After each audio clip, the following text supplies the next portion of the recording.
This is the Thoughtful Travel Podcast. I'm your host, Amanda Kendall of the notaballerina.com travel blog. Every episode, I'll share travel tales from several fellow travel lovers, and together we hope to entertain and inspire you, remind you of some of your own great travel experiences, and encourage you to hit the road again soon. Hello and welcome to episode 339 of the Thoughtful Travel Podcast. Today we are talking all about living abroad.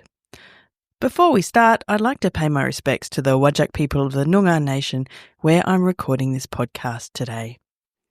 Now, when it comes to living abroad, I have had the absolute pleasure and privilege of living and working abroad in 3 other countries, Japan, Slovakia and Germany. And I know if you're a regular podcast listener, you'll have heard many stories from these experiences of mine over the years. I wouldn't swap any of them for anything. Some of them were hard, many of them were fascinating, and I learnt so much. And it's actually really interesting now that it's kind of 20 years or more since I had those years living abroad. Now I can kind of, in hindsight, see how much time slowed down during those years, in the sense that, life while living abroad was so different from the regular routine of home life. And I think because of that, I remember so many parts so distinctly, different to, just regular everyday life in your home country, perhaps. Another reason I think that anyone who's in the privileged position, I admit that, of being able to spend some time living and working abroad like I did, and as today's guest did as well, then I think you should absolutely take advantage of that chance. So yes, living abroad leads to lots of life lessons, lots of new friends, a few disasters, and lots of fun.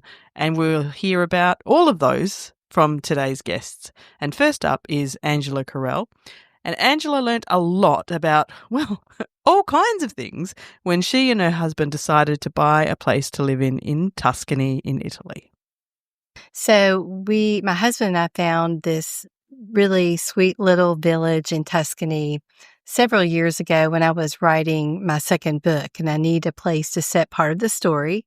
I was really tired and kind of doing some grieving at the time, both of us were, and I wanted a place to unpack the suitcase, stay for 2 weeks, and just be able to write every morning and get a sense of what it's like to be in a village, because I live on a farm in Kentucky, and my closest neighbor is probably a 4 to a half mile away. I wanted to see what that experience would be like. So anyway, we found this apartment and rented it in this tiny village we'd never heard of. And we had been in the area once before on a cooking school, but never had been to this village. And so we went and spent the 2 weeks. And, most of us, I don't know how everybody else travels, but my husband is very curious. He loves to see what's around the next corner. And so most of our travels in Italy up to that point were maybe 3 nights at the most in one place, and then you're kind of moving on to the next place and there's so much to see in Italy. It's such an amazing country.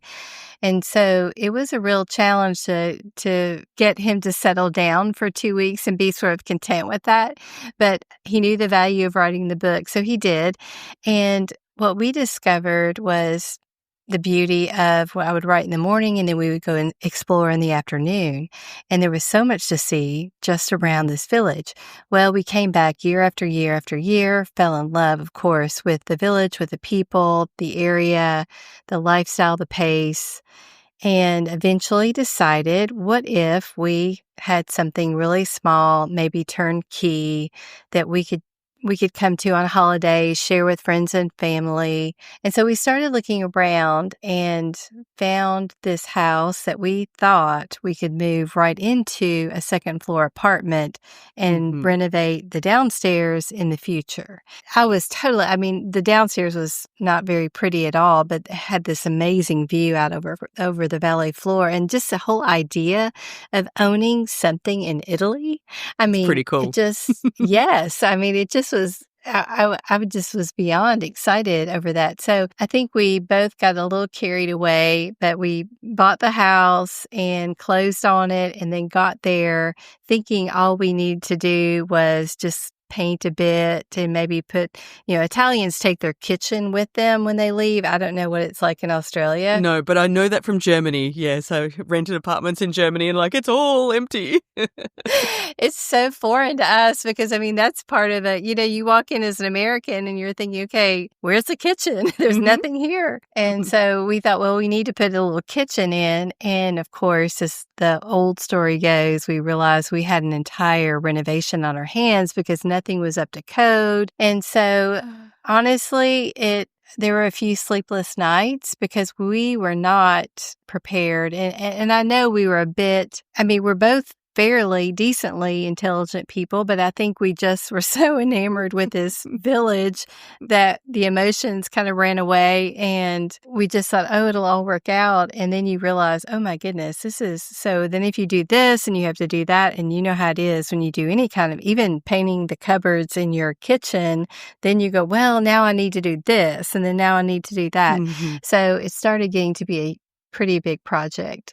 We have done a lot of renovations in our town, but I know the local culture, I know the building materials, I know the style, I know the people, I know the language, I know the measurement system, I know the currency.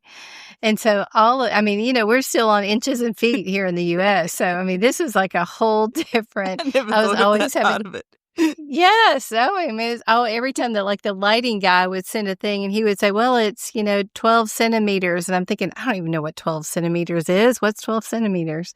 So it was just a whole new learning experience, but it was incredible because, even though there were a few stressful moments, obviously, especially on the front end of just wrapping our minds around it, it was a lot of fun. It was just an adventure. It was fun. And we had a great building project manager who brought it on time and under budget, which we've never been able to do in the U.S., which is shocking. Yeah, it was just a great experience. And learning all the permits in Italy, of course, there's so many permissions you have to get because of the historic nature of Italy in general, but a medieval village in particular. There are so many permissions you have to get for just doing anything at all, which I appreciate because that's what makes Tuscany and all the little medieval villages. That's why they look like somebody just left in, 1213 or something. So all that's lovely, but you do have to prepare your mind around this slower pace and waiting and being patient and just taking things a little bit by little bit, or piano piano, as they say in Italian, which means slowly, slowly. It's good advice, isn't it? So partway through, it sounds like you wondered, what on earth have we done? But by the end, it was the right thing. Yes. Well, in the beginning, especially, we were literally in shock. I think the day that the guy came and said, oh, you have to do a total renovation. We just went pale. I think we went to dinner that night and neither of us could eat because we thought, what have we done? But it all worked out fine. So all that really was, you just have to adjust to it. So much to learn, even the metric system. I hadn't thought of that, but of course, I've had to learn other kinds of, new ways of doing things when I have lived in other places as well. Or, for example, driving on the, to me, wrong side of the road. When I lived in Germany, I had to get a new driver's license after being there for a year. And, I had to manage to do that on the right side instead of the left side. Yeah, I think the right's the wrong side, just so you know. Anyway, my next guest today is Christine Newell, and Christine's experience living abroad was in South Korea. It was such an interesting chat. So Christine spent some time in South Korea about the same time as when I lived and worked in Japan, and there's some similarities between those cultures as well. So I loved chatting with Christine about this. There are quite a few overlaps between our experiences, but Christine had a very different job to me and arguably much harder too. So I moved to South Korea at what was quite a challenging point in my life. My father's death after a prolonged illness had left me struggling with anxiety and depression, and I was at a low point in my musical theatre career. I was dressing up as a dinosaur to pay the bills. So when a role with a theatre company based in South Korea came up unexpectedly, it seemed like the perfect escape from my problems. No more dinosaur. No more dinosaur. Yeah, the promise of a fresh start, which I think is why a lot of people move abroad. I think, we kind of gravitate to another country because it's the promise of something new. Maybe we're searching for something or we're feeling a bit stuck in life. And, that was certainly the case for me at the time. But while it's very exciting and it can be a really transformative experience, as you know, there's also a lot of challenges. It's a huge transition. And, I definitely faced a lot of unexpected challenges when I was adjusting to my new job and my new home. This was before the Korean cultural wave swept. So I didn't know a lot about South Korea. I didn't have Netflix, Squid Game, K-dramas, all of that kind of thing. So this is about 20 years ago, right? Yeah, it is. So I knew very little. It's almost embarrassing to admit how little I knew about South Korea. And that's also because there wasn't really a lot of opportunities for performers. It wasn't a place that performers went to.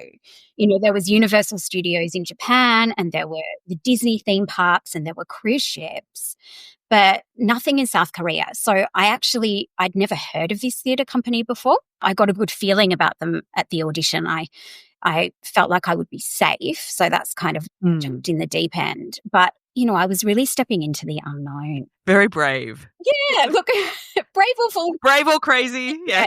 Both, I think, but that's what makes it. So I had a lot to learn very quickly. Like I said, I was working for a theatre company based in the Gangnam area of Seoul. So this was before Gangnam Style, the song.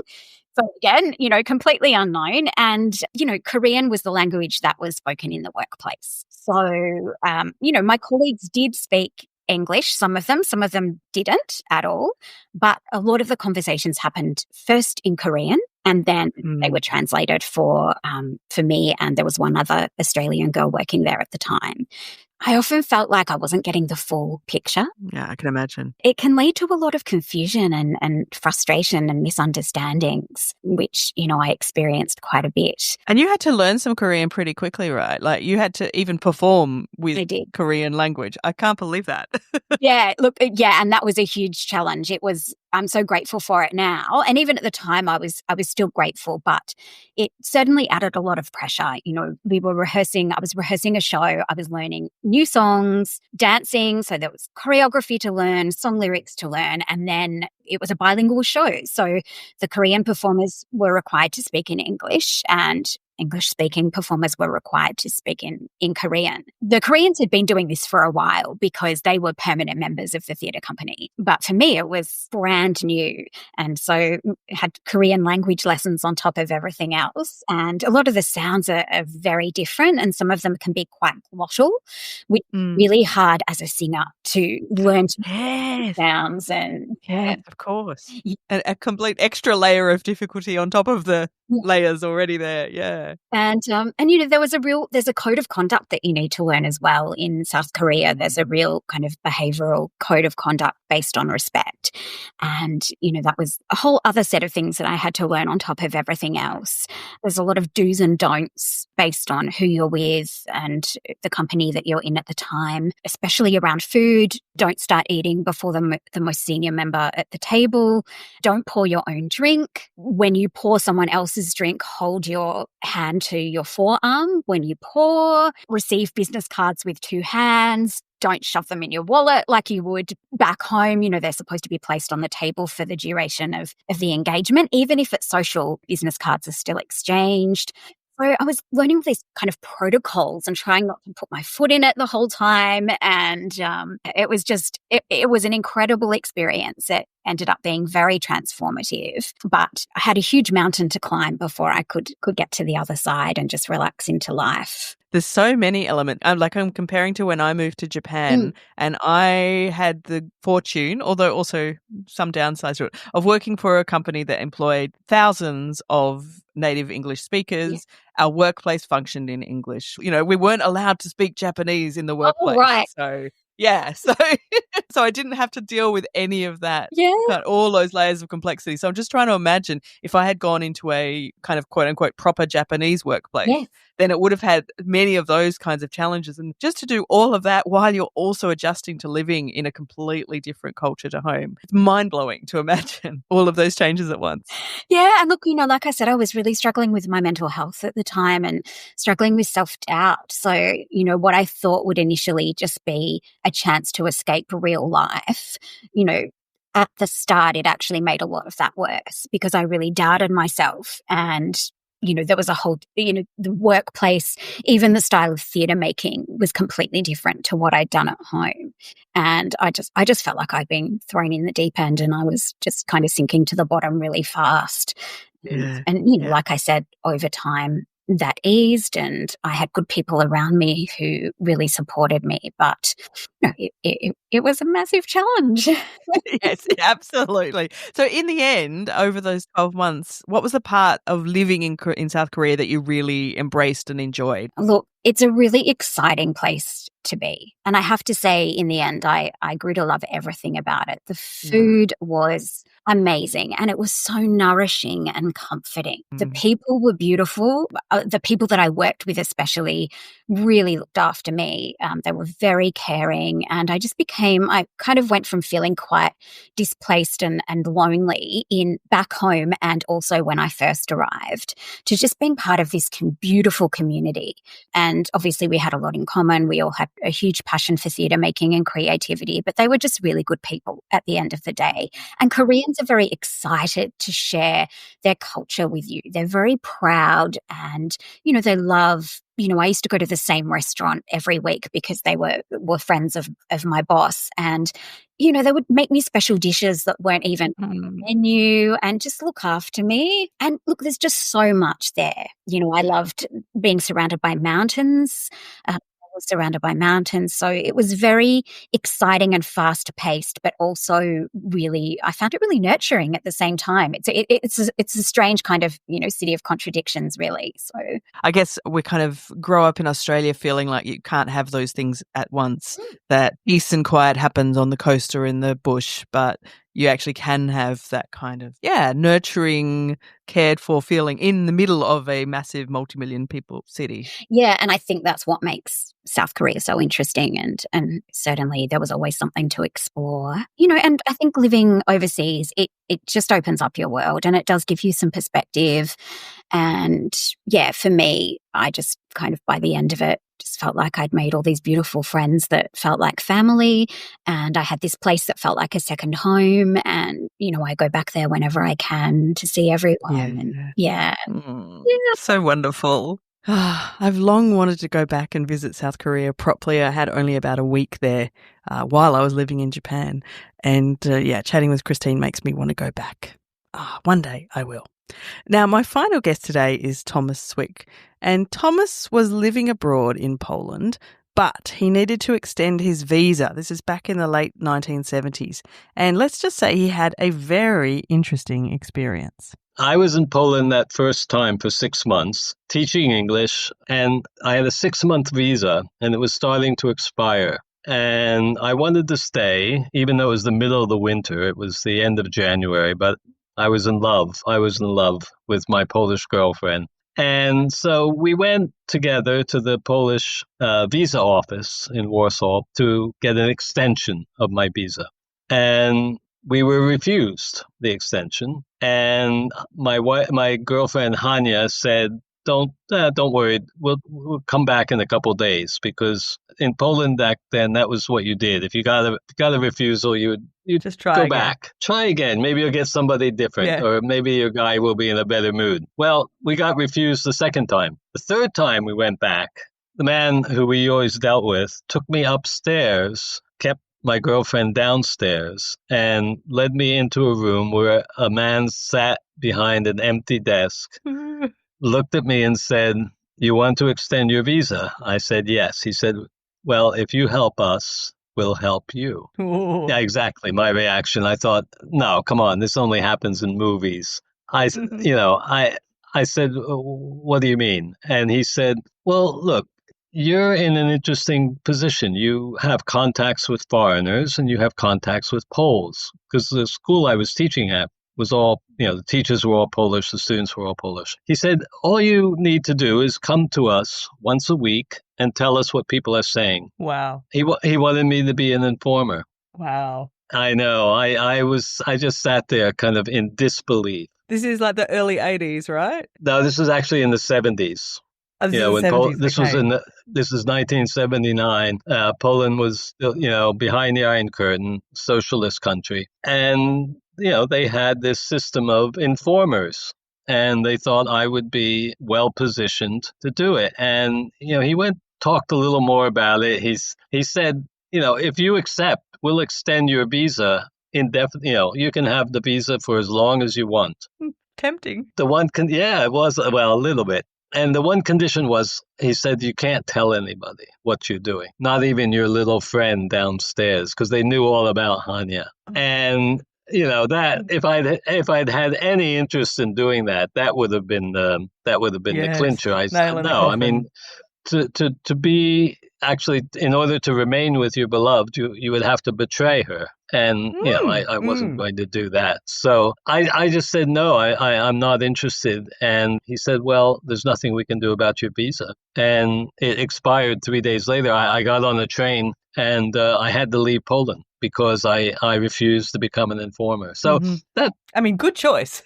I think so. I think it was. And I think that not that first day, but even probably a week later, I kept thinking, I I have a good story to tell now. Yes. Absolutely. If you're a writer, this stuff like this is gold. Now I have something to write about. I have had some tricky working visa experiences in my time. And in fact, the entire year I spent living and working in Slovakia, I ended up being kind of, not on a working visa. Not my fault. Our school was always going to sort it out and they never did. Luckily, nothing happened to me. But I've never had anything quite as interesting happen to me as Thomas did. So I love that story. Well, thank you very much for listening to episode 339 of the Thoughtful Travel podcast. I hope you've enjoyed these tales of living abroad, and I'm sure you have your own too, so I'd love to hear about them. Firstly, a huge thanks to our 3 wonderful guests. You can find out more about Angela Correll at angelacorrell.com, and you can also look up her book, Restored in Tuscany. We've got 3 authors today. All authors. Great books too. I then chatted with Christine Newell. You can find out more about Christine at christinenewell.com. And her book is just out this week. It's fabulous. I got an early copy. It's called 5 Seasons in Seoul. And last but absolutely not least was Thomas Swick. More about him at thomasswick.com. And his book is Falling into Place, a story of love, Poland, and the making of a travel writer. So I highly recommend all of those, in fact. If you have your own tales of living abroad, come and share them. We have our Facebook group for Thoughtful Travellers and our LinkedIn group for Thoughtful Travellers. Just search for Thoughtful Travellers and you'll find us in those platforms. And, of course, I also have the regular newsletter at Substack, which has, it's kind of a little bit like blogging again. It's much more fun than normal newsletters used to be. So if you haven't signed up, come along. You can find that at thoughtfultravel.substack.com. And finally, if you need to grab any of these links again, you can easily find them in the show notes at notaballerina.com/339. As always, thank you so much for listening. This has been another episode of the Thoughtful Travel Podcast. Show notes and other information are at notaballerina.com/podcast. Join me again soon for another chat about why we travel. Bye for now.